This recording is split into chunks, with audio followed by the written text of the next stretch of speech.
Hey guys, I'm super sorry for not posting all week. School has been really trying me, guys. I'm so sorry. But anyways, today we'll read 2 Samuel chapter 12. And today's verse of the day is Philippians 1 verse 3. I thank my God every time I remember you. Amen. Again, I'm so sorry for not posting a lot. But anyways, today we're reading 2 Samuel chapter 14, not 12. I'm sorry. 2 Samuel chapter 14. Joab, son of Zeruiah, knew that the king's heart longed for Absalom. So Joab sent someone to Tekoa, and had a wise woman brought from there. He said to her, "Pretend you are in mourning. Dress in mourning clothes, and don't use any cosmetic lotions. Act like a woman who has spent many days grieving for the dead. Then go to the king and speak these words to him." And Joab put the words in her mouth. When the woman from Tekoa went to the king, she fell with her face to the ground to pay him honor, and she said, "Help me, your majesty." The king asked her, "What is troubling you?" She said, "I am a widow. My husband is dead. I, your servant, had 2 sons. They got into a fight with each other in the field, and no one was there to separate them. One struck the other and killed him. Now the whole clan has risen up against your servant. They say, 'Hand over the one who struck his brother down, so that we may put him to death for the life of his brother whom he killed. Then we will get rid of the heir as well.' They would put out the only burning coal I have left, leaving my husband neither name nor descendant on the face of the earth." The king said to the woman, "Go home, and I will issue an order on your behalf."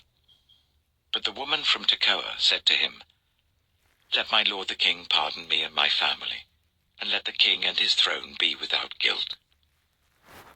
The king replied, "If anyone says anything to you, bring them to me, and they will not bother you again."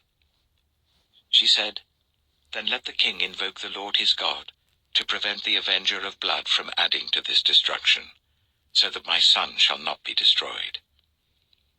"As surely as the Lord lives," he said, "not one hair of your son's head will fall to the ground." Then the woman said, "Let your servant speak a word to my lord the king." "Speak," he replied. The woman said, "Why then have you devised a thing like this against the people of God?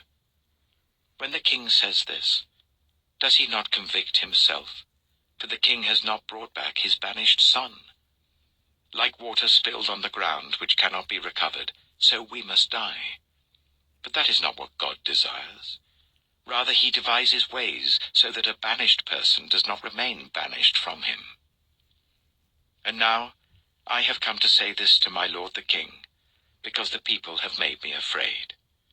Your servant thought, 'I will speak to the king. Perhaps he will grant his servant's request. Perhaps the king will agree to deliver his servant from the hand of the man who is trying to cut off both me and my son from God's inheritance.'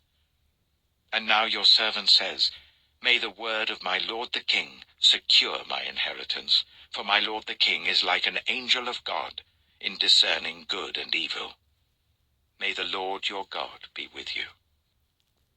Then the king said to the woman, "Don't keep from me the answer to what I am going to ask you." "Let my lord the king speak," the woman said.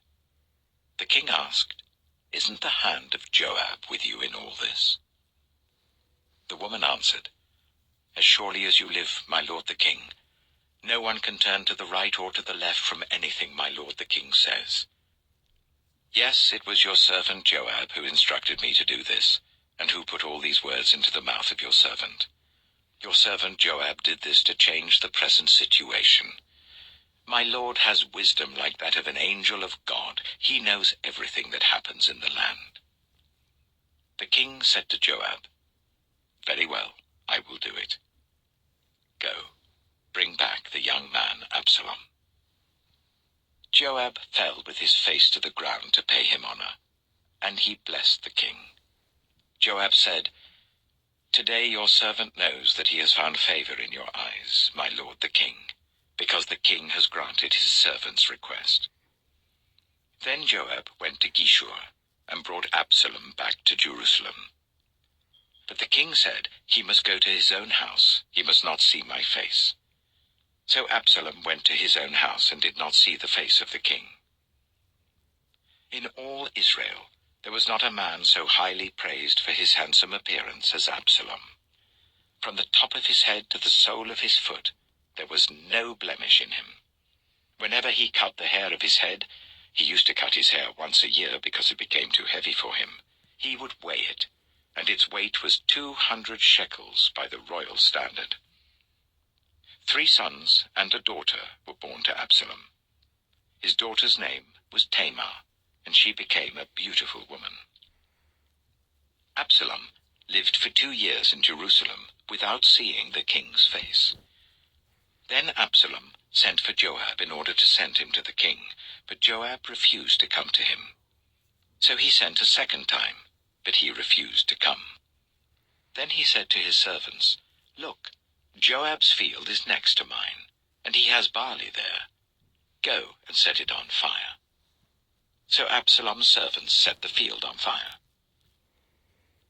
Then Joab did go to Absalom's house, and he said to him, "Why have your servants set my field on fire?" Absalom said to Joab, "Look, I sent word to you and said, 'Come here so that I can send you to the king to ask, why have I come from Geshur? It would be better for me if I were still there.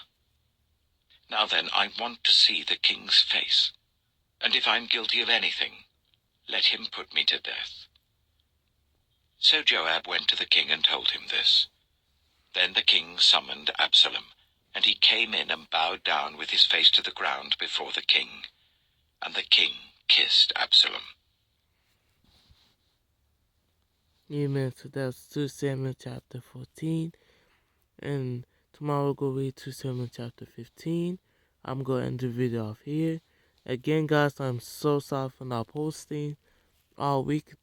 I had like 5 quizzes and tests back to back. 8th grade, do not play, guys. But anyways, I'm going to end the video off here. And you guys have a blessed night. Amen.